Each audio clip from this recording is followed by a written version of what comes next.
On Christmas Eve, my husband Ethan was killed in a car accident. One moment I was wrapping gifts in the living room, waiting for him to come home, and the next, a stranger's voice on the phone told me he was gone. I couldn't breathe. My hands shook as I dialed my parents, desperate for comfort, desperate for someone to tell me I wasn't alone.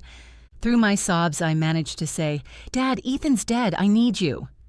My father's voice was cold, almost irritated. He said, "Well, now you know how it feels to lose someone important." Before I could even process those words, my mother cut in. Her tone was sharp, unyielding. She said, "Maybe God is teaching you a lesson. Maybe this is what you needed to understand obedience." I felt my heart drop. I was drowning in grief, begging for compassion, and all I got was judgment.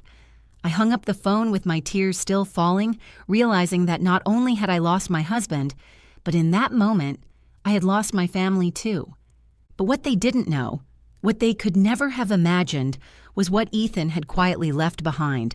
And when they finally saw his obituary in the newspaper, their world and mine would never be the same. My name is Clara Hayes, and until that Christmas Eve, I thought my life was simple, but full of love. Ethan and I had been married for 5 years. We lived in a small but warm house in North Carolina, the kind of place where neighbors knew each other's names and children rode bikes in the street until sunset.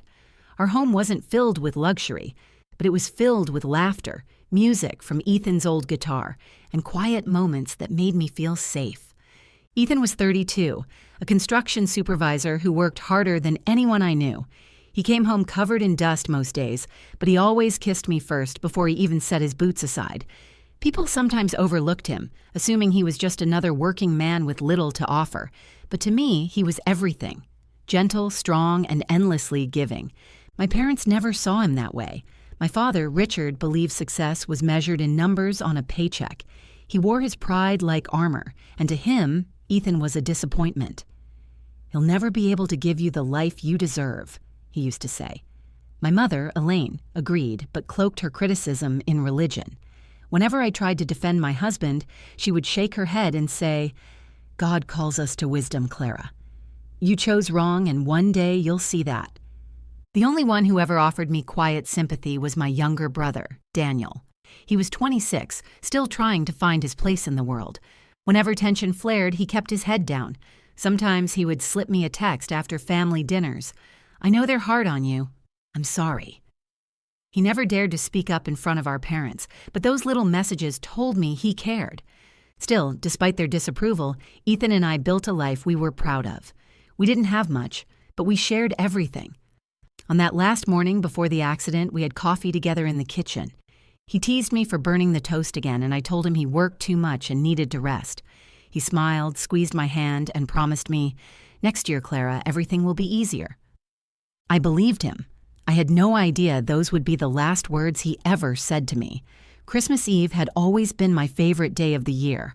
I loved the quiet magic that came with it. The smell of cinnamon candles burning in the kitchen, the soft glow of lights on our little tree, the anticipation of exchanging gifts. Ethan had promised to be home early that night. He said he wanted to help me wrap the last of the presents and then sit by the fire to watch one of our favorite movies. It was supposed to be simple and perfect. I had just finished setting out 2 mugs for hot cocoa when the phone rang. I almost ignored it, thinking it was a neighbor or a holiday greeting. But something about the way it rang, sharp, insistent, made me answer. The voice on the other end belonged to a police officer. He asked for me by name, his tone steady but heavy. Then he said the words that shattered my world. Ethan had been in a car accident. A truck had skidded on black ice and hit his car head-on. He didn't survive. I remember dropping the phone. My body hit the floor before my mind caught up. I gasped for air, my chest tightening like someone had wrapped chains around it. My hands shook uncontrollably as I picked the phone back up, praying I had misheard, but the officer repeated it slowly. Ethan was gone. The house felt suddenly enormous and empty. Just minutes earlier, it had been full of promise and warmth. Now it was hollow, a tomb of everything Ethan and I had planned. I couldn't think clearly. My first instinct was to call my parents. Even though I knew how critical they could be, they were still my parents. I needed someone to hold me up when my knees couldn't. I needed to hear them say they would be there. Through tears, I dialed their number. My father answered.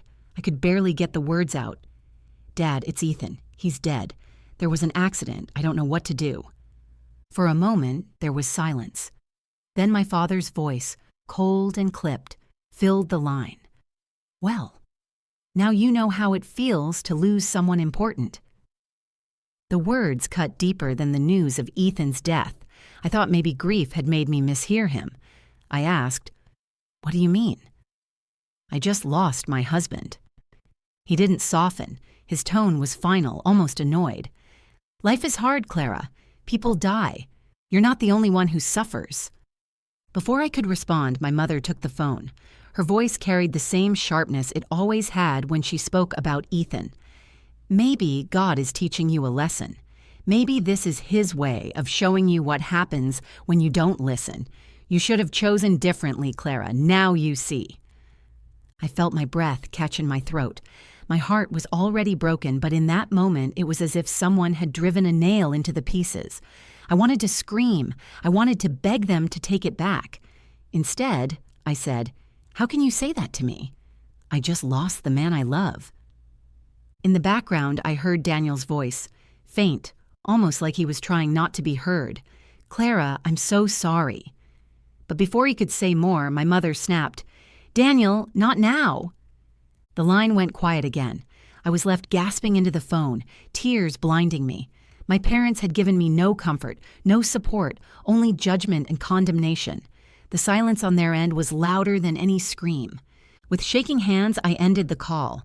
I stared at the phone in disbelief, as if it had betrayed me too.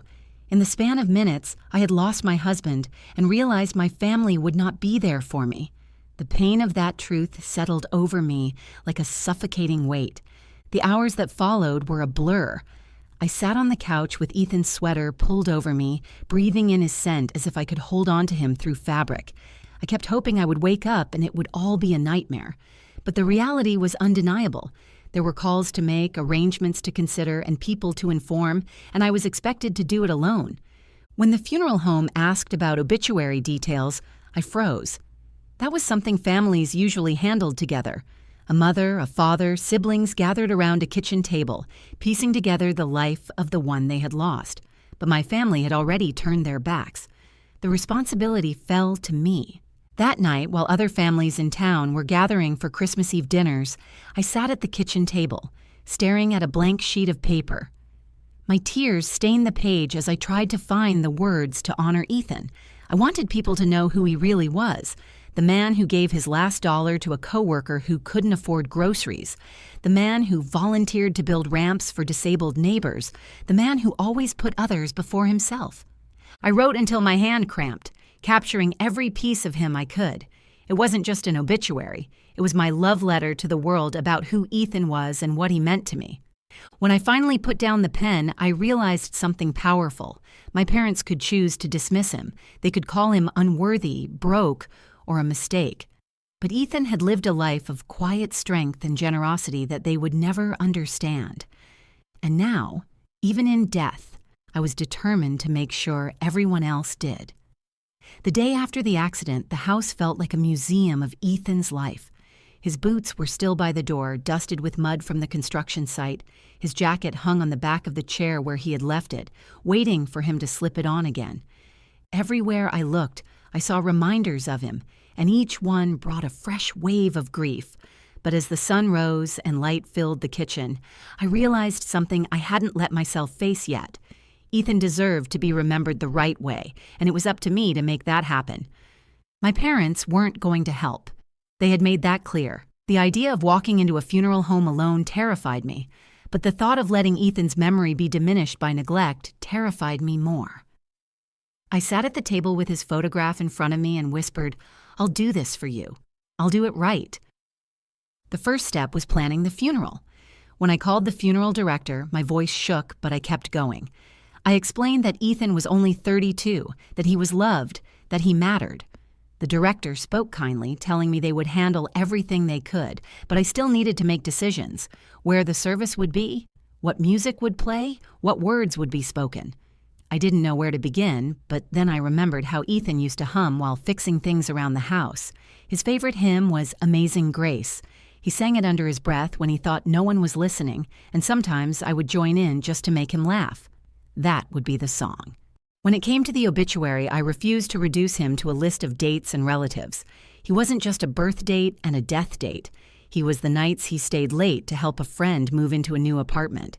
He was the weekends he spent building wheelchair ramps for strangers. He was the man who saved every spare dollar, not for himself, but for our future children. I wrote about how Ethan led with kindness, how he gave without expecting anything in return, how he built a legacy of love in the quietest of ways. The words poured out of me as if he were guiding my hand. I described how his co-workers adored him, how neighbors trusted him, how his smile lit up rooms. I wanted the world to know the truth, that Ethan was not a man to be pitied, as my parents claimed, but a man to be honored. When I turned in the obituary to the newspaper, the woman behind the desk looked at me with soft eyes. She said, "He sounds like someone we should all aspire to be." That simple sentence gave me strength. But strength was fragile in those days. At night, when the house was quiet and I lay in bed alone, grief threatened to consume me. I clutched Ethan's pillow and begged for one more moment, one more conversation, one more laugh. Sometimes I wondered if I could even survive the weight of it all. But every time I felt myself slipping, I remembered what Ethan always told me. "Clara, you're stronger than you think." So I kept going. I visited the funeral home again to choose flowers. I picked white lilies because Ethan once told me they reminded him of peace. I selected a simple wooden casket, the kind he would have chosen for himself, humble, strong, without unnecessary show. I arranged for the service to be held in the community church, even though I knew my parents might not come. It wasn't about them. It was about Ethan. Friends and neighbors stepped in where my family would not. Ethan's co-workers offered to cover expenses. A neighbor brought casseroles to keep me fed. The church choir volunteered to sing without asking for anything in return. Their kindness reminded me that family isn't always defined by blood. Sometimes it's the people who show up when your world collapses. As the days passed, I realized something was shifting inside me. Grief still tore at me, but there was also a growing fire. A determination to protect Ethan's name, to ensure that those who dismissed him would have no choice but to see the truth. The final act of that resolve was the obituary.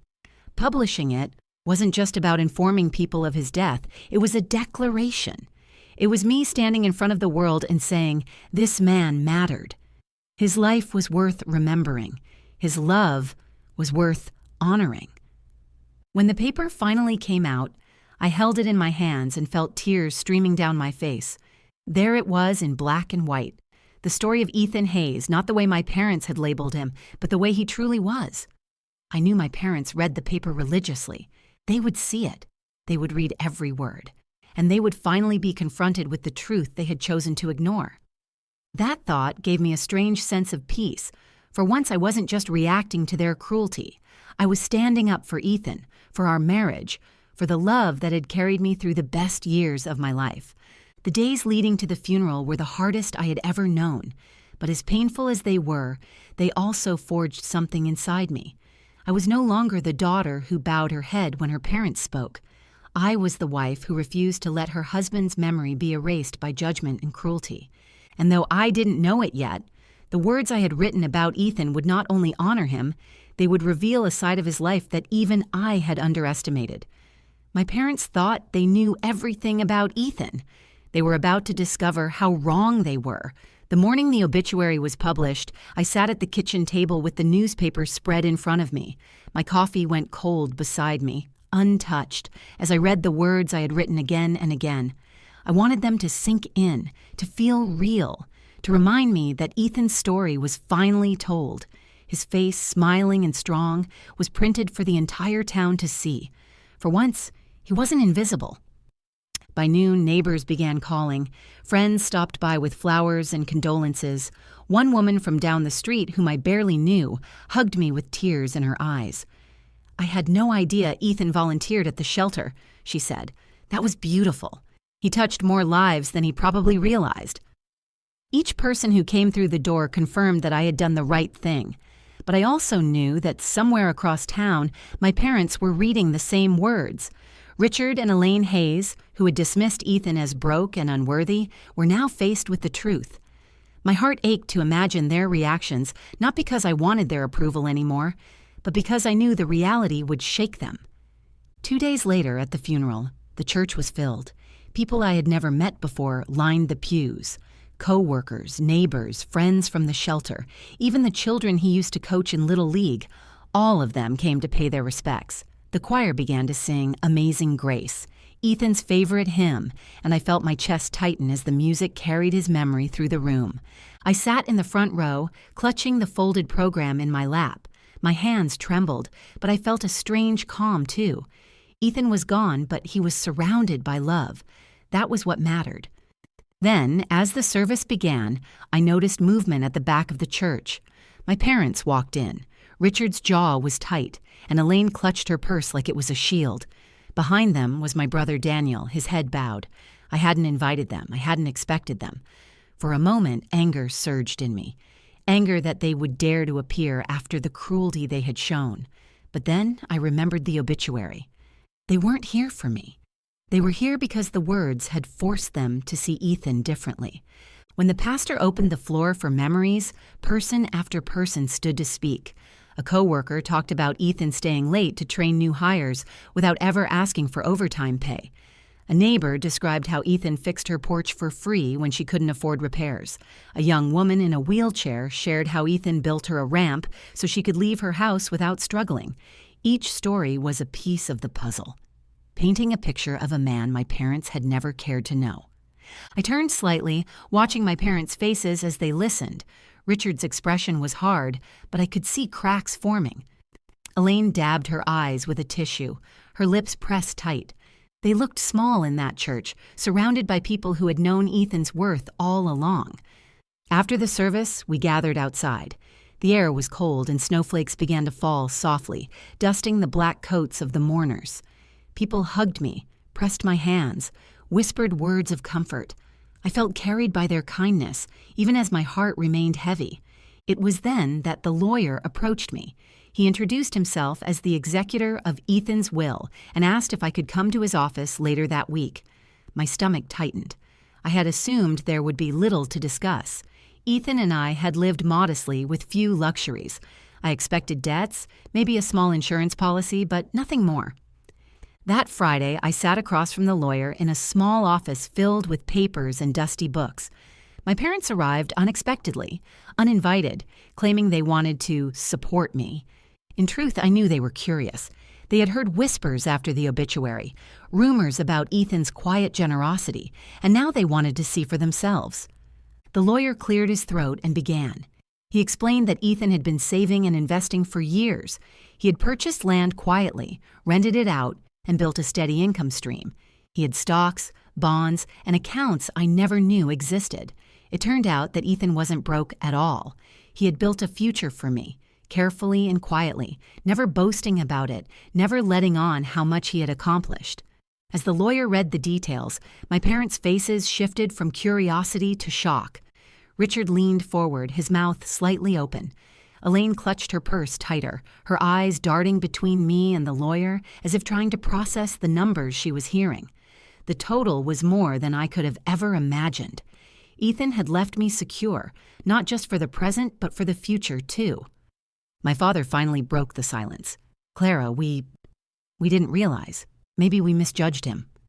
I turned to him, my voice steady. "You didn't misjudge him. You refused to see him. Ethan didn't need to prove himself to you. He proved himself every day to the people who loved him, to the people he helped. He gave me everything I needed, and none of it had to do with money." Elaine's eyes filled with tears. "We only wanted what was best for you." I shook my head. You wanted what looked best for you. There's a difference." The room fell silent. For the first time in my life, I wasn't begging for their approval or defending my choices. I was standing tall in the truth of who Ethan was and what he had left behind. Walking out of that office, I felt grief and pride woven together. Ethan was gone, but he had given me more than financial security. He had given me proof that love, loyalty, and quiet strength were worth more than the shallow measures my parents valued. And as snow began to fall again on the streets outside, I felt his presence in the chill of the air, as if he was whispering, "See, Clara? I told you everything would be easier." After the lawyer's office, life felt different in ways I struggled to explain. I walked out with papers that confirmed Ethan had left me financially secure. But the deeper truth was that he had given me something greater than money. He had left me dignity, strength, and undeniable proof that the man my parents had dismissed was extraordinary. The days that followed were not easy. Grief is not softened by money or legacies. Each morning, I woke up expecting to hear Ethan in the kitchen, whistling as he poured coffee, and each morning the silence reminded me he was gone. The ache in my chest remained constant. But now, when I looked at his photograph on the mantel, I no longer felt only sorrow. I felt pride. Ethan had built a life of meaning, and I was entrusted with carrying that forward. My parents reached out after the reading of the will. They left messages on my phone, some apologetic, some defensive. Richard's voice was stiff, but I could tell he was trying. "Clara, I may have been wrong about Ethan. Maybe I didn't give him a fair chance. I want to talk." Elaine's messages were softer, laced with guilt. "We only wanted you to be safe, Clara. We didn't see what you saw. Please, let us make this right." For years, I had longed for their approval, for a kind word, for acceptance of my choices. But now, as I listened to their messages, I realized something had changed inside me. I didn't need their validation anymore. I had spent too long measuring myself against their impossible standards. Ethan had loved me without conditions, and that love had been more valuable than anything my parents could offer. When I finally answered their call, I was calm. "I don't hate you," I told them, "but I don't need you to explain yourselves. Ethan didn't need your approval, and neither do I. I loved him exactly as he was, and I will honor him for the rest of my life. That's enough." There was silence on the line. My parents were not used to me speaking with that kind of strength. I ended the call with a simple goodbye. For once, I did not cry afterward. I felt free. In the weeks that followed, I focused on carrying Ethan's spirit into the world. I visited the shelter where he had volunteered and offered to continue his work. The director hugged me and said, "He was one of our best. You're always welcome here." I donated to causes Ethan had cared about, not to prove anything to anyone, but because it was what he would have wanted. I even started a small scholarship fund in his name for kids who wanted to pursue trade work, knowing how much pride he had taken in building things with his hands. Each act of giving kept me tethered to him. Grief no longer felt like a weight I had to drag. It became something I carried with purpose. The hardest moment came when I visited his grave after the snow had melted and spring flowers began to bloom. I knelt beside the headstone, tracing his name with my fingers. The air was warm, birds singing in the trees above. For the first time, I spoke to him without breaking down. "They finally see you, Ethan," I whispered. "They finally know what I always knew. But the truth is, I didn't need them to tell me you were enough. I knew from the beginning. Thank you for loving me, for believing in me, for leaving me this life to carry on. I promise I'll make it worthy of you." A breeze stirred through the cemetery, gentle but firm, and I felt a strange sense of peace wash over me. I knew I would never stop missing him, but I also knew I could move forward without losing him. His legacy lived in me, in the people he helped, in the quiet acts of kindness he left behind. As time passed, I began to share my story more openly. Friends who had doubted Ethan's worth apologized. Neighbors told me they admired his humility. People I barely knew admitted that his obituary had inspired them to live with more compassion. Ethan's influence grew even after death, rippling outward in ways he never would have expected. The lesson I carried was simple, but powerful. Worth is not measured in wealth, status, or appearances. Worth is measured in love, in loyalty, in the way we treat others when no one is watching. Ethan lived that truth every day, and though my parents had been blind to it, the world eventually saw it. For me, the greatest transformation was learning that family is not always defined by blood, The people who showed up for me in my darkest hour, the neighbors with casseroles, the choir who sang at his funeral, the friends who held my hand, were more like family than the ones who judged me. I learned that strength can grow out of heartbreak, and that even in the most crushing loss, there is a chance to rise. As I close this chapter of my life, I know Ethan would be proud. He used to tell me, "Clara, you'll do amazing things. You don't even see it yet." Now I finally believe him. When I think of that Christmas Eve, the pain is still sharp, but it no longer defines me. What defines me is the love Ethan gave, the lessons he taught through the life he lived, and the strength I found in his absence. And if I could leave one message for anyone listening, it would be this: never underestimate the quiet ones. Never assume a person's value based on what you can see. Sometimes the richest lives are the ones lived in humility, kindness, and love. Ethan was proof of that, and his legacy will carry on through me and through every life he touched. Thank you for listening to my story. Sharing it has been one of the hardest things I've ever done, but I hope it reminds you to value the people you love while you still have the chance. Life can change in an instant, and the way we treat others will always outlast material things. If this story touched your heart, please give the video a like. Share it with someone who might need the reminder that kindness and loyalty matter more than status or money. I'd love to hear your thoughts too. Leave a comment below and let me know what part of Ethan's story spoke to you most. And if you want more true stories that carry lessons about love, resilience, and the strength we find in the hardest moments, make sure you subscribe to the channel. Your support means everything, and it helps me keep sharing stories like this one. Remember, treasure your loved ones today because tomorrow is never promised.